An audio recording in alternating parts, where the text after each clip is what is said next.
to Lifestyles of the Strange and Exotic, Star Trek Book Review Phase 3! And you can tell it's springtime because we're facing in the other direction now. In a kind of new wobbly setup, so I'm not quite sure. Maybe I should back up a bit. And I hope you can see Phil, my co-host here. And these are kind of the middle of the road books. The ones that are like, you're kind of happy when you rediscover them in your library, and then you're kind of like, I can see why I don't read them more than once. So, can't read a book if I can't see it, right? And I was wearing my Star Trek t-shirt, but I sort of got lost in it. So I rediscovered my Star Trek hat. So it's a little quicker for the theme. And the first book, though I think you might have seen a review already, I don't know.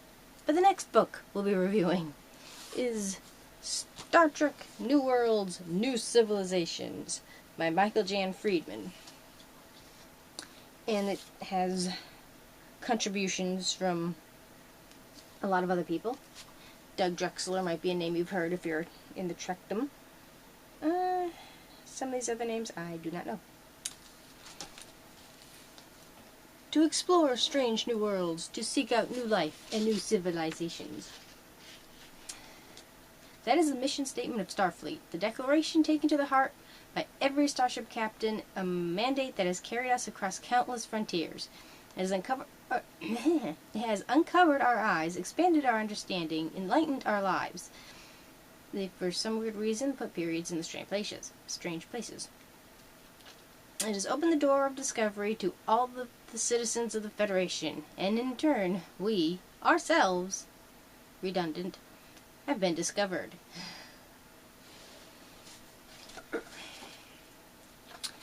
And this is a fairly nice picture book by Pocket Books.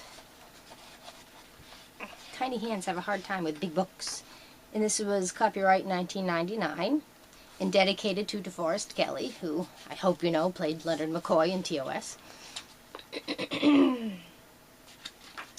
And it's set up in the elements. You've got part 1, which is fire. Personally, my favorite element. Then water,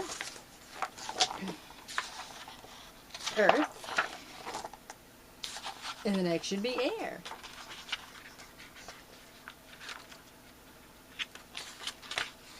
Or not.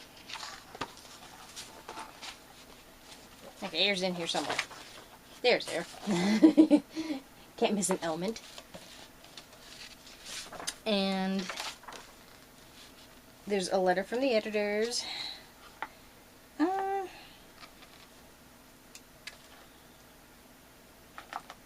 They pretty much did the elements to kind of narrow down what they kind of wanted to do.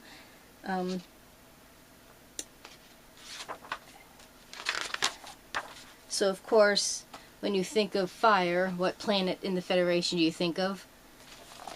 Vulcan, who was a god of fire or something, wasn't he? But he made lightning bolts. And of course Vulcan is hot. Hotter than any place that supports life has a right to be.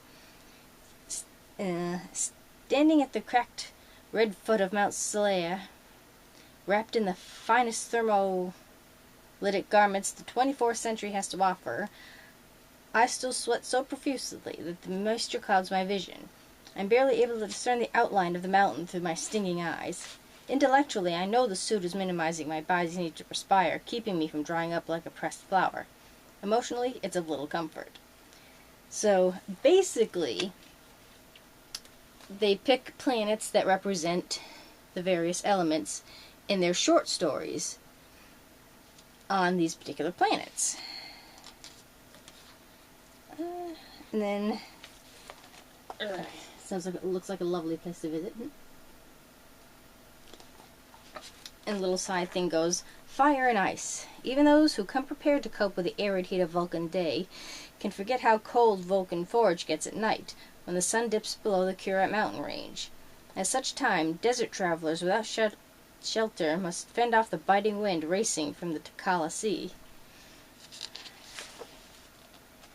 And you have little, kind of a National Geographic thing going there.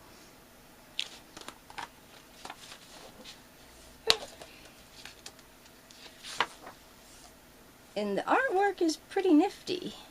I mean, it does give you a nice taste of what the planets might look like, you know what I mean? I think these kind of pictures represent the idea and the planet and the worlds more than any CG crap. You know, there's some, I don't know, just the more CG something is, the less realistic it is to me. I'd take this over that any day. But then we're so inundated with CG now, it's like, been there, done that, make it stop.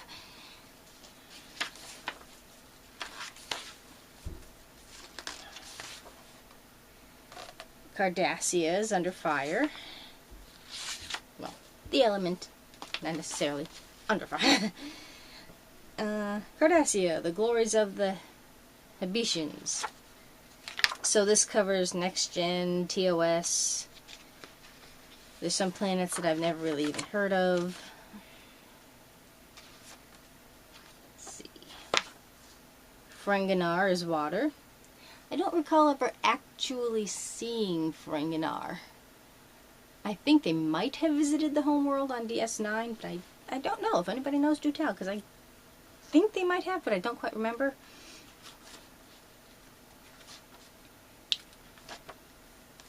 Let's see. Earth, you've got, most likely Earth. I don't know, pick them. I don't know, they don't tell me. And air, we got the Guardian of Forever. Not quite sure why that's there. But it's a very nice, you know, picture book. Why are the Borg under Earth? I don't know. But it's a good point of view of these planets too. It's a unique point of view. And, you know, I love the artwork. The short stories are interesting. And it's one of the more unique books in the collection. It's just one that kind of like, you remember it in a different way than what it actually is. So this is one I'm going to revisit and add to my collection of books. I'm trying to do 20 this year on Goodreads. So I think I'll include this, reading the short stories. So one I kind of forget in my collection, but one I think is definitely worth a look for. I have absolutely no idea how much this was. Sticker has long since disappeared.